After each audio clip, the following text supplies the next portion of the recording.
Welcome. ഭൂലോകത്തെ ആദിമ മനുഷ്യരാണ് ആദം നബിയും ഹവ്വ ബീവിയും. ഭൂമിയിലെ ആദ്യ ദമ്പതികളായ അവരുടെ സന്താനങ്ങളാണ് കാബീലും ഇക്ലിമയും, ലബൂദയും ഹാബീലും. ഇതിൽ കാബീലും ഇക്ലിമയും ഒരേ പ്രസവത്തിലുള്ളവരും ഹാബീലും ലബൂദയും ഒരേ പ്രസവത്തിലുള്ളവരുമാണ്. അവർ ഒന്നിച്ച് കളിച്ചു വളർന്നു. കാബീൽ കഠിന ഹൃദയമുള്ളവനും വാശിക്കാരനുമായിരുന്നു. ഹാബീൽ ആവട്ടെ കാണാനും സുന്ദരൻ, അതേപോലെ ഹൃദയവിശാലതയുള്ളവനും നല്ലവനുമായിരുന്നു. അവരുടെ സഹോദരിമാരായ ഇക്ലിമ ലബൂദയേക്കാൾ കൂടുതൽ സുന്ദരിയായിരുന്നു. അവരുടെ കളിക്കിടയിൽ എപ്പോഴും കാബീൽ വേട്ടക്കാരനായും ഹാബീൽ ഇരയായുമായിട്ടായിരുന്നു കളിക്കൽ. തിരിച്ചു കളിക്കാൻ അവൻ സമ്മതിക്കില്ലായിരുന്നു. കാബീൽ എപ്പോഴും തരം കിട്ടുമ്പോഴെല്ലാം ഹാബീലിനെ കഠിനമായി മർദ്ദിക്കുമായിരുന്നു. ആദം നബിയുടെ അടുത്ത് പരാതിയുമായി പോയാൽ ആദം നബി അവരെ ഉപദേശിക്കുമായിരുന്നു. കാബീലിനെ ഉപദേശ രൂപേണ ചീത്ത പറയുമായിരുന്നു. നിങ്ങൾ രണ്ടുപേരും ഒരേ മാതാവിന്റെയും പിതാവിന്റെയും മക്കളല്ലേ? നിങ്ങൾ പരസ്പരം സ്നേഹിച്ചല്ലേ കഴിയേണ്ടത്? എന്തിനാണ് നിങ്ങൾ ഇങ്ങനെ ക്രൂരനാകുന്നത്? കാബീലിനോട് ആദം നബി ഇടയ്ക്കിടെ പറയാറുണ്ടായിരുന്നു. അവർ യുവാവായപ്പോഴും ഇതേപോലെ തന്നെയായിരുന്നു. തരം കിട്ടുമ്പോഴെല്ലാം കാബീൽ ഹാബീലിനെ മർദ്ദിക്കും. അവൻ ആദം നബിയുടെ വാക്ക് വിശ്വസിച്ച് ക്ഷമിക്കുമായിരുന്നു. അവർക്ക് പ്രായപൂർത്തിയായപ്പോൾ ഭൂമിയിൽ വേറെ മനുഷ്യർ ഇല്ലാത്തതിനാൽ അവരെ തമ്മിൽ വിവാഹം കഴിപ്പിക്കാൻ ആദം നബിയോട് അല്ലാഹു തആല നിർദ്ദേശം നൽകി. ഒരു പ്രസവത്തിലുള്ള കുട്ടികൾ അങ്ങോട്ടും ഇങ്ങോട്ടും മാറുക, അതായിരുന്നു നിർദ്ദേശം. കാബീലിനോട് ഹാബീലിന്റെ സഹോദരി ലബൂദയെയും ഹാബീലിനോട് കാബീലിന്റെ സഹോദരി ഇക്ലിമയെയും വിവാഹം കഴിക്കാൻ പറഞ്ഞു. പക്ഷേ ആ തീരുമാനം കാബീലിന് ഒട്ടും പിടിച്ചില്ല. തീരുമാനമനുസരിച്ച് കാബീൽ വിവാഹം ചെയ്യേണ്ടത് ലബൂദയെ ആയിരുന്നു, ഹാബീല് ഇക്ലിമയെയും. അതിസുന്ദരിയായ ഇക്ലിമയെ ഹാബീലിന് കിട്ടുന്നത് കാബീലിന് സഹിക്കാൻ പറ്റിയിരുന്നില്ല. ഭൂമിയിലെ ആദ്യത്തെ കൊലപാതകവും തർക്കവും ഒരു പെണ്ണിന്റെ സൗന്ദര്യത്തിന്മേലെയാണ്. ഇപ്പോഴും അത് തുടർന്നുകൊണ്ടേയിരിക്കുന്നുണ്ട്. ഇല്ല, എനിക്ക് ഇക്ലിമയെ തന്നെ വിവാഹം കഴിപ്പിച്ചു തരണം. ലബൂദയെ ഞാൻ വിവാഹം കഴിക്കില്ല. ഇക്ലിമ എന്റെ കൂടെ ഒരേ പ്രസവത്തിലുള്ള സഹോദരിയല്ലേ, അപ്പോൾ അങ്ങനെയല്ലേ ചെയ്യേണ്ടത്? പിതാവിനോട് തർക്കിച്ചു. അപ്പോൾ പിതാവ് പറഞ്ഞു, ഒരേ പ്രസവത്തിലുള്ളവർ തമ്മിൽ വിവാഹം ചെയ്യാൻ പാടില്ല. അതുകൊണ്ടാണ് ഞാൻ ഇങ്ങനെ പറയുന്നത്. പക്ഷേ കാബീലിനെ അത് സഹിച്ചില്ല. കാബീലിന്റെ ഈ പിടിവാശി കാരണം ആദം നബി ആകെ ബുദ്ധിമുട്ടിലായി. അവസാനം ആദം നബി ഒരു പരിഹാരം നിർദ്ദേശിച്ചു. നിങ്ങൾ രണ്ടുപേരും അള്ളാഹുവിന് ഒരു നേർച്ച നേരുക. അതിൽ ആർക്കാണോ ഉത്തരം കിട്ടുന്നത് അവർക്കായിരിക്കും ഇക്ലിമയെ വധുവായി കിട്ടുക. അങ്ങനെ അവർ സമ്മതിച്ചു.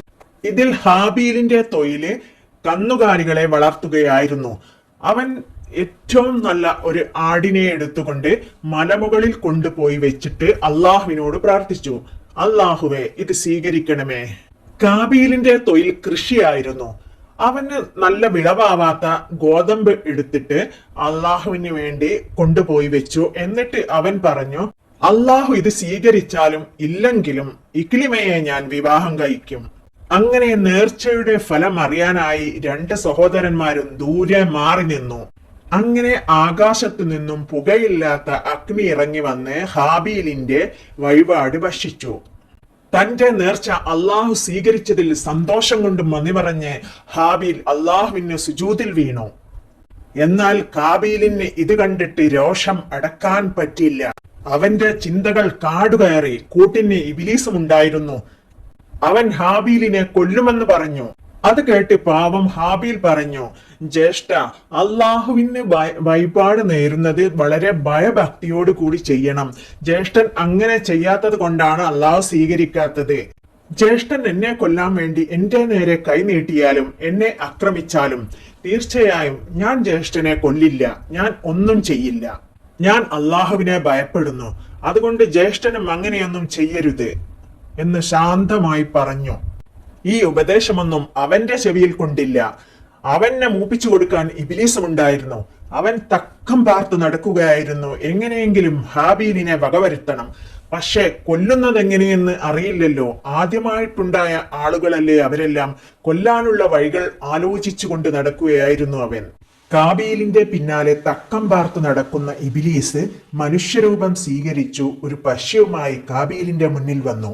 എന്നിട്ടൊരു വലിയ കല്ലെടുത്ത് ആ പശുയുടെ തലക്കടിച്ചു കൊന്നു. അത് കണ്ടപ്പോൾ കാബീലിന് സമാധാനമായി. തന്റെ അനിയനെ കൊല്ലാനുള്ള വഴി കിട്ടിയല്ലോ.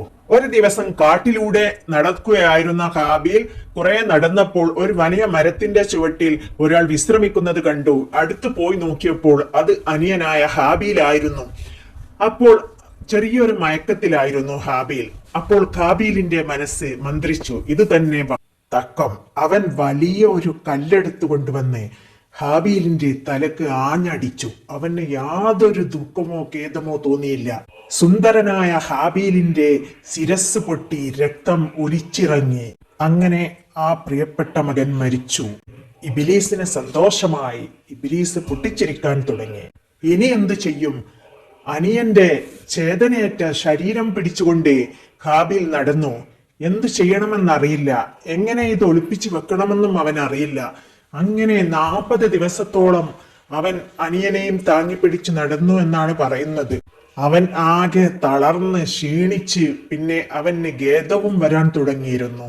കുറെ നടന്നപ്പോൾ കുറെ പക്ഷികൾ തമ്മിൽ കലപില കൂടുന്നത് അവന്റെ ശ്രദ്ധയിൽപ്പെട്ടു. നോക്കിയപ്പോൾ 2 കാക്കകൾ തമ്മിൽ പൊരിഞ്ഞ അടി. അതിൽ ഒരു കാക്ക ചത്തു വീണു. അപ്പോൾ ആ ചത്തു വീണ കാക്കയെ മറ്റേ കാക്ക ചുണ്ടുകൊണ്ട് നിലത്ത് കുത്തി കുത്തി കുഴിയാക്കിയത് ഇവൻ ശ്രദ്ധിച്ചു. എന്നിട്ട് ആ കുഴിയിലേക്ക് ചത്ത കാക്കയെ കൊക്കുകൊണ്ട് വലിച്ചു അതിൽ മൂടി മണ്ണിട്ടു. അപ്പോൾ അവന് മനസ്സിലായി, ജീവൻ പോയാൽ ഇങ്ങനെയാണ് ചെയ്യുന്നത്. അപ്പോൾ അവന് ഖേദം തോന്നി. ഒരു കാക്കയുടെ ബുദ്ധി പോലും തനിക്കില്ലല്ലോ, അത്രയും പൊട്ടനാണോ ഞാൻ എന്നവൻ കരുതി. അങ്ങനെ കൈകൊണ്ട് അവൻ വലിയൊരു കുഴി മാന്തി ഉണ്ടാക്കി അനിയന്റെ മൃതദേഹം അതിൽ കിടത്തി മണ്ണിട്ട് മൂടി. അങ്ങനെ ലോകത്ത് ആദ്യത്തെ കൊലപാതകം നടന്നു. ശ്രേഷ്ഠൻ സ്വന്തം അനിയനെ പെണ്ണിനു വേണ്ടി കൊന്നു. അങ്ങനെ അവന് ഖേദമായി എന്നും പിന്നീട് കാബീലിനെ ഭൂമി അരവരെ വിഴുങ്ങിയെന്നും പിന്നെ കഴുത്തറ്റം വീഴുങ്ങിയെന്നും അതിനുശേഷം അള്ളാഹുവിനോട് കരഞ്ഞു പ്രാർത്ഥിച്ചപ്പോൾ രക്ഷപ്പെട്ടുവെന്നും ഇക്രിമയെയും കൊണ്ട് യമനിൽ പോയി താമസിച്ചുവെന്നുമെല്ലാം പറയപ്പെടുന്നു. ഈ കഥ ഇഷ്ടപ്പെട്ടുവെങ്കിൽ എല്ലാവരും ലൈക്ക് ചെയ്യുക, സബ്സ്ക്രൈബ് ചെയ്യുക. Thanks for watching.